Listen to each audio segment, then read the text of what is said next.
നമസ്കാരം. മലയാളി വാർത്ത ഇൻസൈഡിലേക്ക് സ്വാഗതം. എറണാകുളം ചോറ്റാനിക്കരയിൽ 19-കാരിയെ ബലാത്സംഗത്തിനിരയായി ക്രൂരമായ മർദ്ദനമേറ്റ നിലയിൽ വീട്ടിൽ കണ്ടെത്തിയ സംഭവത്തിൽ ഇപ്പോൾ കൂടുതൽ വിവരങ്ങൾ പുറത്ത്. കേരളം ശ്രദ്ധയോടെ കേൾക്കേണ്ട ഒരു വാർത്തയാണിത്. ഓരോ ദിവസവും നിരവധി കൊലപാതകങ്ങളുടെ ഞെട്ടിപ്പിക്കുന്ന വിവരങ്ങളാണ് നമുക്ക് വാർത്തകളായി എത്തുന്നത്. അതിലപ്പുറം ക്രൂരപീഡനത്തിൻ്റെ നടുക്കുന്ന വിവരങ്ങൾ. തിരുവനന്തപുരം കഠിനംകുളത്ത് ഒരു യുവതിയെ അവരുടെ കഴുത്തിൽ കത്തി കുത്തിയിറക്കി കൊലപ്പെടുത്തിയത് അവരുടെ കാമുകൻ തന്നെ. വിവാഹിതയായ സ്ത്രീ ഇൻസ്റ്റാഗ്രാമിൽ പരിചയപ്പെട്ട ഒരാൺ സുഹൃത്ത്. പിന്നീട് അയാൾ വീട്ടിലെത്തി ആ വീട്ടമ്മയെ നിർദ്ദയം മർദ്ദിച്ചു കൊന്നു. ഇപ്പോൾ ചോറ്റാനിക്കരയിലെ പെൺകുട്ടിക്കും നേരിടേണ്ടി വന്നത് സമാനമായ സംഭവമാണ്. പെൺകുട്ടിക്ക് ആൺ സുഹൃത്തിൽ നിന്നാണ് മാരകമായ മർദ്ദനമേറ്റത്. എറണാകുളം ആശുപത്രിയിൽ ഇപ്പോൾ വെന്റിലേറ്റർ ചികിത്സയിലാണ് പെൺകുട്ടി. ഇതിനിടയിൽ ആൺസുഹൃത്തിനെ പോലീസ് കസ്റ്റഡിയിലെടുത്തു. ഇയാളെ ചോദ്യം ചെയ്തപ്പോൾ ഞെട്ടിക്കുന്ന വിവരങ്ങളാണ് പോലീസിന് ലഭിക്കുന്നത്.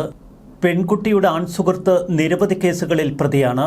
ഈ യുവാവ് ലഹരിക്കടിമയാണ് എന്നും പോലീസ് പറയുന്നു. ശനിയാഴ്ച രാത്രി ഇയാൾ പെൺകുട്ടിയുടെ വീട്ടിലെത്തി. ഞായറാഴ്ച പുലർച്ചെയാണ് മടങ്ങിയത്. യുവാവിനെ അയാളുടെ കൂട്ടുകാരൻ വീടിന് മുന്നിൽ ഒരു ബൈക്കിൽ കൊണ്ടുചെന്നിറക്കി. അതിനുശേഷം പെൺകുട്ടിയെ ക്രൂരമർദ്ദനത്തിന് ഇയാൾ ഇരയാക്കുകയായിരുന്നു. പെൺകുട്ടിക്ക് മറ്റ് യുവാക്കളുമായി ബന്ധമുണ്ട് എന്ന ആരോപണം ഉന്നയിച്ചു ആദ്യം ആൺസുഹൃത്ത്. തുടർന്ന് ഇരുവരും തമ്മിൽ തർക്കമുണ്ടായി.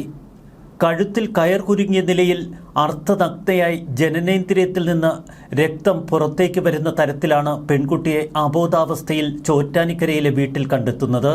പീഡനശ്രമവും പോലീസ് സംശയിക്കുന്നു. ശനിയാഴ്ച രാത്രി 11 മണിക്ക് ആൺസുഹൃത്ത് പെൺകുട്ടിയുടെ വീട്ടിലെത്തുന്നു. ഈ ആൺകുട്ടിയുമായുള്ള പെൺകുട്ടിയുടെ സൗഹൃദം, അതുകൊണ്ട് തന്നെ അമ്മയും മകളും തമ്മിൽ അടുത്ത കാലത്ത് ചില അസ്വാരസ്യങ്ങളുണ്ടായി. തുടർന്ന് അമ്മ മകൾക്കൊപ്പമായിരുന്നില്ല താമസിക്കുന്നത്. വീട്ടിൽ പെൺകുട്ടി ഒറ്റയ്ക്കാണ് എന്ന് കൃത്യമായി മനസ്സിലാക്കിയാണ് ആൺസുഹൃത്ത് പെൺകുട്ടിയുടെ വീട്ടിലെത്തിയത്. ഇരുവരും തമ്മിലുള്ള വഴക്ക് കൊടുംമർദ്ദനത്തിൽ കലാശിച്ചു. തുടർന്ന് പെൺകുട്ടി മരിച്ചു എന്ന് കരുതിയാണ് ഇയാൾ വെളുപ്പിന് വീട്ടിൽ നിന്നിറങ്ങിയത്. പിറ്റേന്ന് പകൽ ബന്ധു വീട്ടിലെത്തിയപ്പോൾ പെൺകുട്ടിയെ കാണാനില്ല. ബെല്ലടിച്ചുവെങ്കിലും വീട് തുറന്നില്ല. തുടർന്ന് ജനാലയിലൂടെ നോക്കുമ്പോൾ അകത്ത് അബോധാവസ്ഥയിൽ കിടക്കുകയായിരുന്നു പെൺകുട്ടി. തുടർന്ന് വീടിനുള്ളിൽ കയറി പെൺകുട്ടിയെ ആശുപത്രിയിലാക്കി. അതീവ ഗുരുതരാവസ്ഥയിലാണ് ഈ കുട്ടി ഇപ്പോൾ. സംസാരിക്കാൻ കഴിയുന്നില്ല. തലച്ചോറിന് കനത്ത ക്ഷതമേറ്റിരിക്കുന്നുവെന്ന് ഡോക്ടർമാർ പറയുന്നു. ഈ ആൺസുഹൃത്തുമായുള്ള ബന്ധം അവസാനിപ്പിക്കണമെന്ന് അമ്മ പലവട്ടം പെൺകുട്ടിക്ക് മുന്നറിയിപ്പ് നൽകിയിരുന്നു. അയാൾ ക്രിമിനൽ കേസുകളിൽ പ്രതിയാണ് എന്ന തോന്നൽ അമ്മയ്ക്ക് നേരത്തെ തന്നെയുണ്ട്.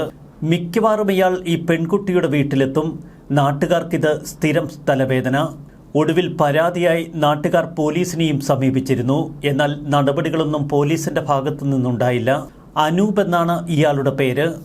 പെൺകുട്ടിയുടെ വീട്ടിലേക്ക് കയറി വരുന്നതും ഇറങ്ങിപ്പോകുന്നതുമായ ദൃശ്യങ്ങൾ CCTVയിൽ നിന്ന് ഇപ്പോൾ പോലീസ് ശേഖരിച്ചു കഴിഞ്ഞു. ഈ പയ്യൻ പെൺകുട്ടിയുടെ വീട്ടിൽ ഇടയ്ക്കിടെ വരാറുണ്ട് എന്ന് വാർഡ് മെമ്പറും പോലീസിന് മൊഴി കൊടുത്തു. മുൻപ് നാട്ടിലെ ചില ആളുകളുമായി ഇയാൾ റോഡിൽ വെച്ച് പ്രശ്നമുണ്ടാക്കുകയും തുടർന്ന് സമീപവാസികൾ ചേർന്ന് പോലീസിൽ പരാതി നൽകുകയും ചെയ്തിരുന്നു. ഒടുവിൽ ഒരു പെൺകുട്ടിയെ മൃഗീയമായി ആക്രമിക്കുന്നതിൽ ചെന്നെത്തി കാര്യങ്ങൾ. 2021 ഒരു പോക്സോ കേസിലെ അതിജീവിതയാണ് ഈ പെൺകുട്ടി. നല്ല സാമ്പത്തിക സ്ഥിതിയുള്ള ദമ്പതികൾ. അവർ ദത്തുപുത്രിയായി സ്വീകരിച്ച കുട്ടിയായിരുന്നു ഇത്. 4 വർഷം മുമ്പ് പിതാവ് മരണമടഞ്ഞു. തുടർന്ന് മാതാവും ഈ പെൺകുട്ടിയും മാത്രമായി താമസം. 3 വർഷങ്ങൾക്ക് മുൻപ് സ്കൂളിലേക്ക് പോവുകയായിരുന്ന ബസ്സിലെ 2 ജീവനക്കാർ ചേർന്ന് ഈ പെൺകുട്ടിയെ പീഡിപ്പിച്ചിരുന്നു. തുടർന്ന് അവർക്കെതിരെ ബലാത്സംഗത്തിന് കേസ് കൊടുക്കുകയും പോക്സോ കേസ് എടുക്കുകയും ചെയ്തു പോലീസ്. 4 മാസങ്ങൾക്ക് മുൻപാണ് ഈ ബസ് ജീവനക്കാർക്കെതിരെ പെൺകുട്ടിയുടെ മാതാവ് പരാതി നൽകിയത്. ഉന്നത സാമ്പത്തിക സ്ഥിതിയിലുള്ള കുടുംബം. അച്ഛൻ മരിച്ചുവെങ്കിലും അമ്മ പെൺകുട്ടിയെ പൊന്നുപോലെ നോക്കി. എന്നാൽ ആൺസുഹൃത്തുമായുള്ള ചങ്ങാത്തം എല്ലാം തുലച്ചു. പെൺകുട്ടിയെ താൻ മർദ്ദിച്ചിരുന്നുവെന്നും ഇതിൽ മനംനൊന്ത് പെൺകുട്ടി ആത്മഹത്യയ്ക്ക് ശ്രമിച്ചുവെന്നുമാണ് ഈ യുവാവ് ഇപ്പോൾ പോലീസിൽ നൽകിയ മൊഴി. ഗുരുതര ആരോപണമുള്ള ഒരു കേസാണ് ഉയർന്നു വന്നിരിക്കുന്നത്. പെൺകുട്ടിയെ മാരകമായ ദേഹോപദ്രവമാണ് ഏൽപ്പിച്ചിരിക്കുന്നത്. ജനനേന്ദ്രിയ ഭാഗത്തടക്കം മാരക പരിക്കുകൾ. അമ്മയുടെ പരാതിയിൽ ബലാത്സംഗം, വധശ്രമ കേസുകൾ ചുമത്തിയാണ് ഇപ്പോൾ ആൺസുഹൃത്തിനെ പോലീസ് കസ്റ്റഡിയിലെടുത്തിരിക്കുന്നത്. ലഹരിക്കേസിൽ പ്രതിയായ 24-കാരനെയാണ് പോലീസ് കസ്റ്റഡിയിലെടുത്തത്. പീരുമേട് സ്റ്റേഷനിൽ ഇയാൾക്കെതിരെ കഞ്ചാവ് കേസുണ്ട്. അതുപോലെ തന്നെ തലയോലപ്പറമ്പ് പോലീസ് സ്റ്റേഷനിൽ രജിസ്റ്റർ ചെയ്ത 2 ആക്രമണ കേസുകളിലും ഇയാൾ പ്രതിയാണ്. 1 വർഷം മുമ്പ് ഇൻസ്റ്റാഗ്രാം വഴിയാണ് ഈ യുവാവ് പെൺകുട്ടിയെ പരിചയപ്പെടുന്നത്. പിന്നീട് പലവട്ടം പെൺകുട്ടിയുടെ വീട്ടിലെത്തി. ഇരുവരും ഒരുമിച്ച് നിരവധി സ്ഥലങ്ങളിൽ കറങ്ങുകയും ചെയ്തു. ഈ ബന്ധം നമുക്ക് ചേർന്നതല്ല എന്ന് മാതാവ് പലവട്ടം പെൺകുട്ടിയെ ഉപദേശിച്ചു നോക്കി. ഒരിക്കൽ ഞാൻ വീട്ടിൽ വന്നപ്പോൾ ഈ യുവാവ് വീട്ടിലുണ്ട്. വിവാഹത്തിന് താല്പര്യമുണ്ടെങ്കിൽ വീട്ടുകാരോട് വന്ന് കാണാൻ ഞാൻ പറഞ്ഞു. അപ്പോൾ 3 വർഷം സമയം വേണമെന്നാണ് തന്നോട് പറഞ്ഞത്. പെൺകുട്ടിയുടെ മാതാവിൻ്റെ വാക്കുകൾ. ഒരിക്കൽ മകളുടെ മൂക്കിൻ്റെ പാലത്തിന് പൊട്ടലുണ്ടായിരുന്നു. പിന്നീട് ചെവിക്കും കണ്ണിനുമൊക്കെ പരിക്കേറ്റിരുന്നു. വീണതാണെന്നാണ് മകൾ തന്നോട് പറഞ്ഞത്. എന്നാൽ അന്നു മുതൽ ഇവനെ എനിക്ക് സംശയമുണ്ടായിരുന്നുവെന്നാണ് പെൺകുട്ടിയുടെ അമ്മ പറയുന്നത്. യുവാവ് തൻ്റെ മകളെ നിരന്തരം മർദ്ദിക്കുമായിരുന്നു. മിക്കവാറും ഇയാൾ വീട്ടിൽ വരും. ആദ്യം ഞാനിതൊന്നും അറിഞ്ഞിരുന്നില്ല. മകളെ ഉപദ്രവിക്കുന്നതായി എനിക്ക് ആദ്യം തോന്നിയിരുന്നില്ല.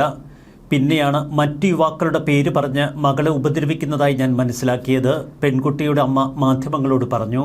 യുവാവിനെ കണ്ട കാഴ്ചയിൽ തന്നെ ഒരു സുഖകരമായ ലുക്കായിരുന്നില്ല എന്ന് പെൺകുട്ടിയുടെ മാതാവ് പറയുന്നു. എങ്കിലും തൻ്റെ മകൾക്ക് ഇത്ര പ്രായമായല്ലോ, തനിക്കും ഒരു പരിധിയില്ലേ? ലഹരി ഉപയോഗിക്കുന്നയാളാണ് എന്ന് സംശയമുണ്ടെന്ന് നാട്ടുകാർ തന്നോട് പറഞ്ഞിരുന്നുവെന്ന് പെൺകുട്ടിയുടെ അമ്മ പറയുന്നു. പെൺകുട്ടി ഇപ്പോഴും അബോധാവസ്ഥയിലാണ്. വെന്റിലേറ്ററിൽ തുടരുന്നു. സംസാരിക്കാൻ കഴിയുന്നില്ല.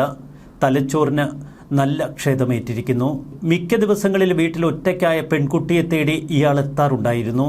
3 ദിവസമായി ICUയിൽ അബോധാവസ്ഥയിൽ വെന്റിലേറ്ററിൽ കഴിയുന്ന പെൺകുട്ടി തലച്ചോറിന് കാര്യമായ ക്ഷതമേറ്റിരിക്കുന്നു. രഹസ്യഭാഗങ്ങളിൽ രക്തം വാർന്ന നിലയിലായിരുന്നു. കഴുത്തിൽ കയർ മുറുക്കിയ പാടുമുണ്ട്.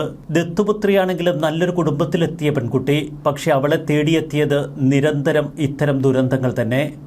ആദ്യം അവൾ സഞ്ചരിച്ച ബസ്സിലെ ജീവനക്കാർ അവളെ പീഡനത്തിനിരയാക്കുന്നു. പിന്നീട് അവളുടെ ആൺസുഹൃത്ത് ക്രൂരമായി അവളെ മർദ്ദിക്കുന്നു. സമൂഹ മാധ്യമങ്ങളിലുള്ള ജീവിതം തന്നെയാണ് പലപ്പോഴും പെൺകുട്ടികൾക്കും യുവതികൾക്കും വീട്ടമ്മമാർക്കുമൊക്കെ ഇത്തരത്തിൽ കെണിയൊരുക്കുന്നത്. പല സൗഹൃദങ്ങളും വെറും സൗഹൃദങ്ങളല്ല, ടോക്സിക് റിലേഷൻഷിപ്പുകളാവുന്നതാണ് ഇവർക്ക് ഇത്രമേൽ കുരുക്കുമുറുകാനുള്ള കാരണം. താനൊരു പക്ഷേ പോക്സോ കേസിലെ അതിജീവിതയാണ് എന്ന് തോന്നലാവാം ആ പെൺകുട്ടിയെ പെട്ടെന്ന് ഇത്തരമൊരു ബന്ധത്തിൽ കൊണ്ടുചെന്നെത്തിച്ചത്. ഇൻസ്റ്റാഗ്രാമിൽ പരിചയപ്പെട്ട സുഹൃത്ത് ഇത്തരമൊരു ടോക്സിക് റിലേഷൻഷിപ്പിലേക്ക് കാര്യങ്ങൾ കടക്കുമെന്ന് ഒരിക്കലും അവൾ കരുതിയില്ലായിരിക്കാം. മാതാവ് പറയുന്നത് അനുസരിച്ചിരുന്നുവെങ്കിൽ ഇന്ന് പെൺകുട്ടിക്ക് ഇത്തരമൊരു ഗതികേടുണ്ടാവില്ല. പെൺകുട്ടിയുടെ സ്വഭാവം കൊണ്ട് തന്നെയാവാം മാതാവ് വീട്ടിൽ നിന്ന് മാറി താമസിച്ചത്. പക്ഷേ ആ മാതാവിനെയും ആളുകൾ ഇപ്പോൾ നിശ്ചിതമായി വിമർശിക്കുന്നു. യാതൊരു ഉത്തരവാദിത്വവുമില്ലാതെ ഇങ്ങനെ മകളെ ഒറ്റയ്ക്ക് വീട്ടിലാക്കി ഒരു മാതാവ് മാറി നിൽക്കാമോ എന്ന ചോദ്യം. എന്നാൽ എപ്പോൾ വേണമെങ്കിലും വീട്ടിലേക്ക് കയറി വരാവുന്ന ഒരു ആൺസുഹൃത്ത്. അവൻ വെറുമൊരാൺ സുഹൃത്തല്ല, വളരെ ടോക്സിക്കായ ഒരു യുവാവാണ്. ലഹരിക്കടിമപ്പെട്ട അവൻ എന്തും ചെയ്യും. ആ ഒരു ഭയം ഒരുപക്ഷെ മാതാവിനും ഉണ്ടായിക്കാണും. കേരളത്തിൽ എത്രയെത്ര കുടുംബങ്ങളിൽ ഇതുപോലുള്ള ക്രൂര സംഭവങ്ങൾ ആവർത്തിക്കുന്നു. എന്നിട്ടും ആരും പാഠം പഠിക്കുന്നില്ല. ഇതൊക്കെ ഉറക്കെ പറയാൻ പോലും പലരും ഭയക്കുന്നു. ഇത്ര ക്രൂരമായ മർദ്ദനമേറ്റ് ബലാത്സംഗത്തിനിരയായ പെൺകുട്ടി ആശുപത്രിയിൽ കിടക്കുന്നത് കൊണ്ട് മാത്രം ഇപ്പോൾ പുറം ലോകം ഈ വസ്തുതകൾ മനസ്സിലാക്കുന്നു. പല സൈക്കോ ക്രിമിനലുകളും പല കുടുംബങ്ങൾ തകർക്കുന്ന കാഴ്ച നമുക്ക് മുന്നിലുണ്ട്. ഇൻസ്റ്റാഗ്രാമിലും ഫേസ്ബുക്കിലുമൊക്കെയുള്ള പരിചയങ്ങൾ പിന്നീട് വാട്സാപ്പിലൂടെ അത് കൂടുതൽ പുഷ്കലമാകുന്നു. എന്നാൽ പെട്ടെന്ന് സൗഹൃദം പ്രണയത്തിലേക്കും കാമത്തിലേക്കുമൊക്കെ കടക്കുന്നു. അവിടെയാണ് പ്രശ്നങ്ങളുടെ തുടക്കം. പലരും സൈക്കോ ക്രിമിനലുകളെ പോലെയാണ് ഇത്തരം ബന്ധങ്ങളിൽ പ്രവർത്തിക്കുന്നത് എന്ന് മനസ്സിലാക്കുക. തുടങ്ങി വെച്ചാൽ പിന്നെ പിന്നോട്ട് പോക്ക് അത്ര എളുപ്പമല്ല. പലർക്കും തങ്ങളുടെ ജീവിതം തന്നെ കൈമോശം വരും. എത്രയെത്ര ആത്മഹത്യകളാണ് നമുക്ക് ചുറ്റും. ഇന്നിതാ ഒരു പെൺകുട്ടിയുടെ വീട്ടിലെത്തി കാമുകൻ പെട്രോൾ ഒഴിച്ച് ആത്മഹത്യ ചെയ്ത മറ്റൊരു വാർത്ത. 2025 ജനുവരി 1 മുതൽ നിരവധി വാർത്തകളാണ് കേരളത്തിൽ പരക്കുന്നത്.